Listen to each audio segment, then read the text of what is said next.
Hello, today I am doing a little short update, maybe short, maybe long, who knows. Sometimes I get talking and I don't stop. Today is the 22nd of March, 2023. Tomorrow will be 3/23/23.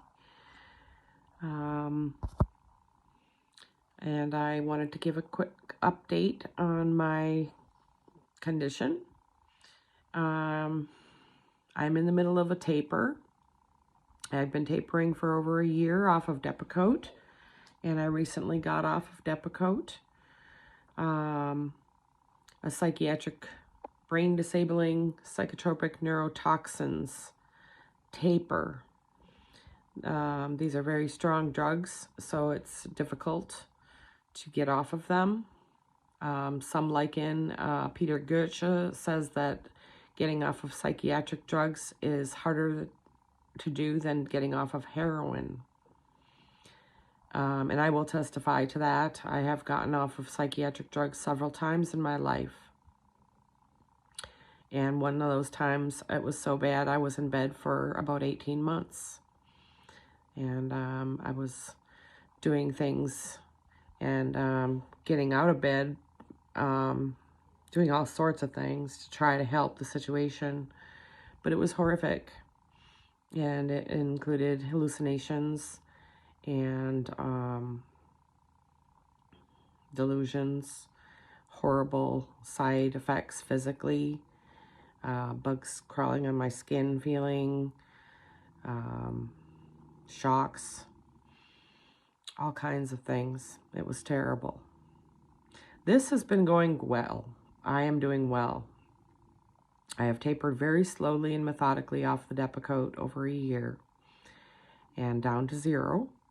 And I was on to 3,000 milligrams at one point. So that's quite a large amount to come out of my system.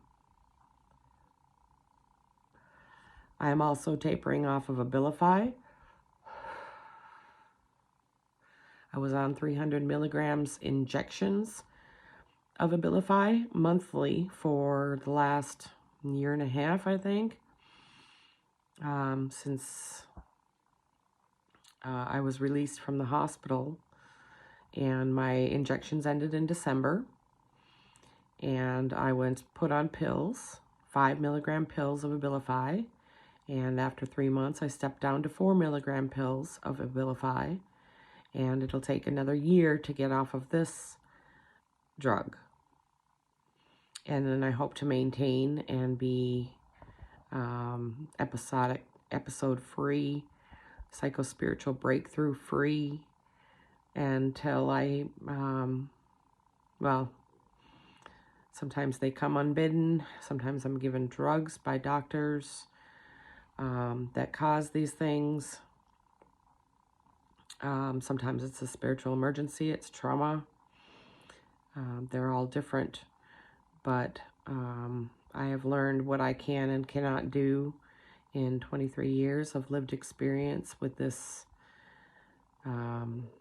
problems in living that I have. And I feel pretty positive. I am single, and I support myself best when I'm single. I seem to get into relationships that are troublesome to me. And yeah, I'm sleeping a lot. I'm sleeping like 14 hours a night, and I'm letting myself sleep that much because I do believe my brain is healing at this time. I'm still smoking cigarettes. I am hopelessly getting my dopamine fix every day because these drugs cause dopamine blockage. It basically blocks dopamine receptors, and the cigarettes help me to feel some sense of groundedness, happiness, and I know they're bad for me.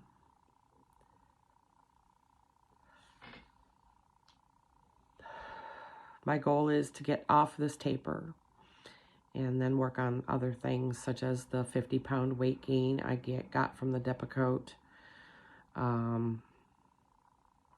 the cigarettes, and that's it. I'm frozen to my chair still, so that hasn't changed from the last 6 years.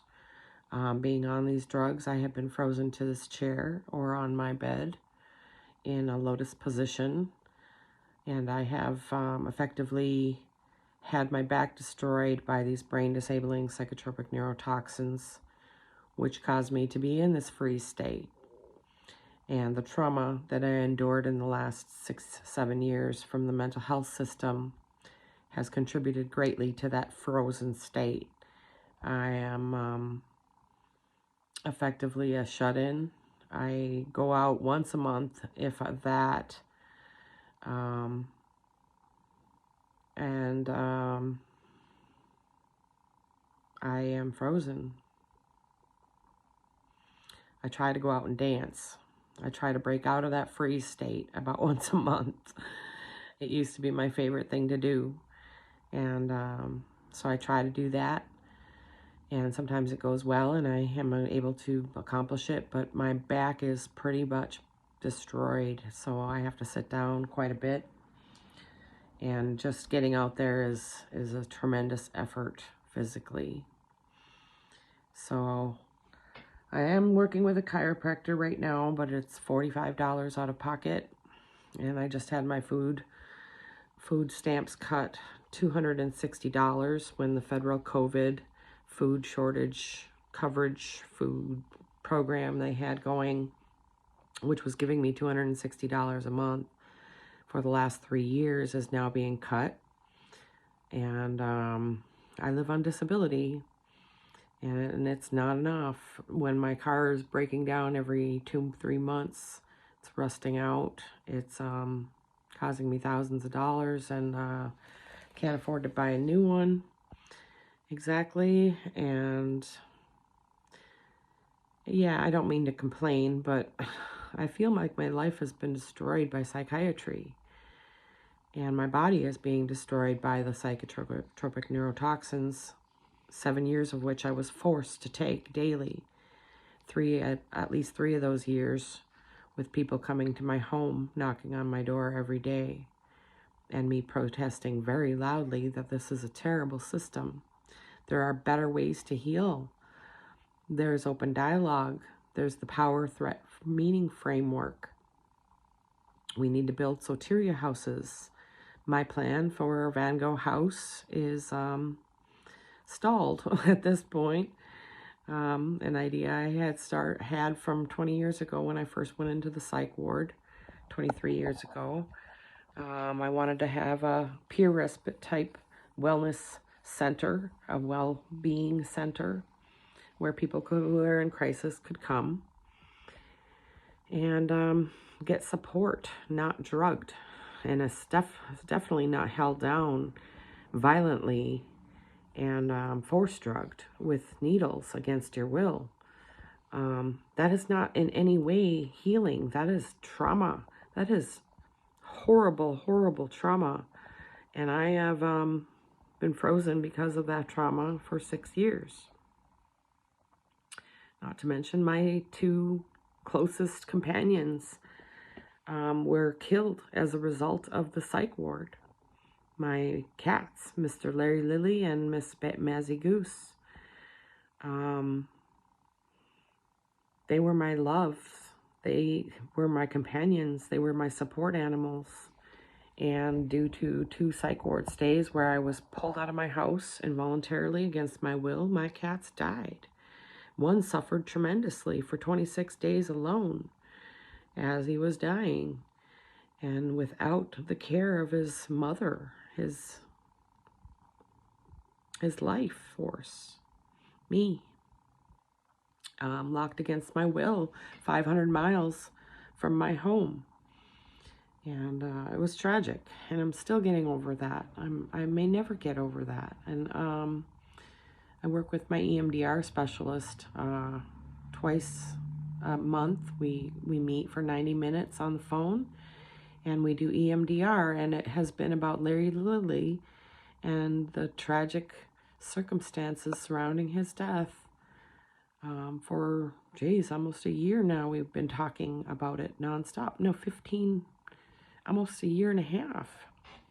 And that's the only topic we have focused on. We haven't focused on my forced catheterization or my being held down by 8 staff members and being just the trauma I endured in the hospitals and getting to the hospitals, having the police put handcuffs on me and put me in the back of a cop car for 9 hours as we drove 500 miles to a hospital downstate.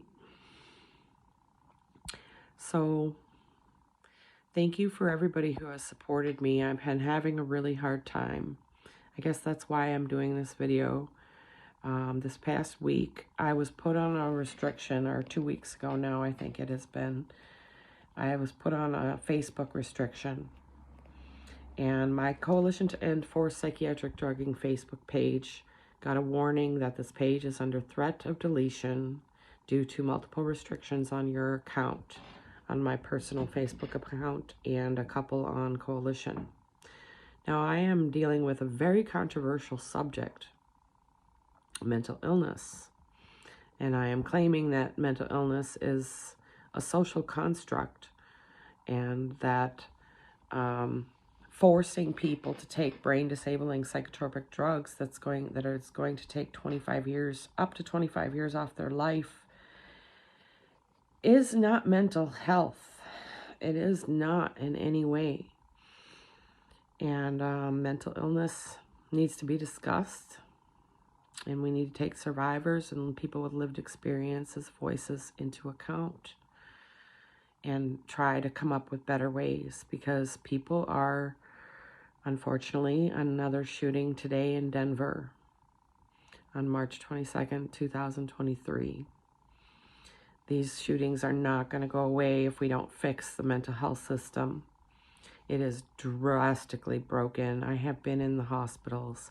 I have seen the other people who are suffering.